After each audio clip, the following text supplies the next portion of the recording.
അപ്പോൾ ഞാനിപ്പോൾ വന്നേക്കുന്നത് ബാബു ഫാമിലി സലൂണിലാണ് കേട്ടോ. നമ്മുടെ മന്നത്തിന് വെടിമറയ്ക്ക് ഇടയ്ക്കാണ് ഇവരുടെ സലൂൺ വരുന്നത്. ഞാൻ എൻ്റെ മുടി ഓൾറെഡി സ്മൂത്തനിങ് ചെയ്യാറുണ്ട്, ഒരു 5-6 വട്ടമൊക്കെ കേട്ടോ.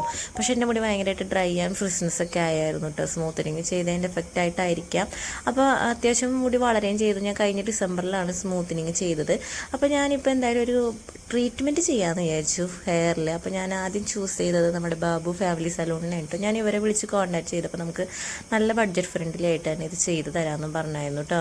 നല്ല പ്രൊഡക്റ്റ് വെച്ച് തന്നെ കേട്ടോ നമുക്ക് ഈ ട്രീറ്റ്മെൻറ്റ് അവർ ചെയ്ത് തന്നതും. അപ്പോൾ എൻ്റെ ഹെയറിൽ നല്ലൊരു ഡാമേജ് ഉണ്ട്, അത് നമുക്ക് പറഞ്ഞു തരുകയൊക്കെ ചെയ്തു.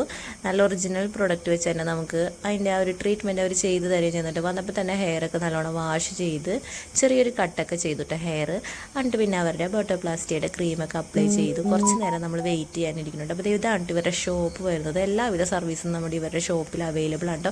അപ്പോൾ പാറുവിനെ എൻ്റെ ചേട്ടനെ പുറത്ത് കൊണ്ടുപോയേക്കുന്നത്, കാരണം വീട്ടിൽ ആരും ഇല്ലാത്തതുകൊണ്ട് ഇവളെ നോക്കാൻ ആരുമില്ലല്ലോ. അപ്പോൾ അവൻ പുറത്ത് പോയപ്പോൾ അവനെ കൊണ്ടുപോയിട്ട് പിന്നെ കുറച്ച് കഴിഞ്ഞപ്പോൾ എൻ്റെ കൊണ്ടുവന്നാക്കി. ആൾ കുഴപ്പമില്ലാണ്ടൊക്കെ നിന്നു. പിന്നെ ക്രീമൊക്കെ അപ്ലൈ ചെയ്ത് കഴിഞ്ഞിട്ട് ഹെയർ നല്ലോണം അയൺ ചെയ്തെടുത്തായിരുന്നു കേട്ടോ. അത് കഴിഞ്ഞിട്ട് പിന്നത്തെ വാഷ് ചെയ്തപ്പോൾ ആ ഫൈനൽ ലുക്കാണ്ടോ നിങ്ങളീ കാണുന്നത്. എനിക്ക് എന്തായാലും ഭയങ്കര ഇഷ്ടമായി.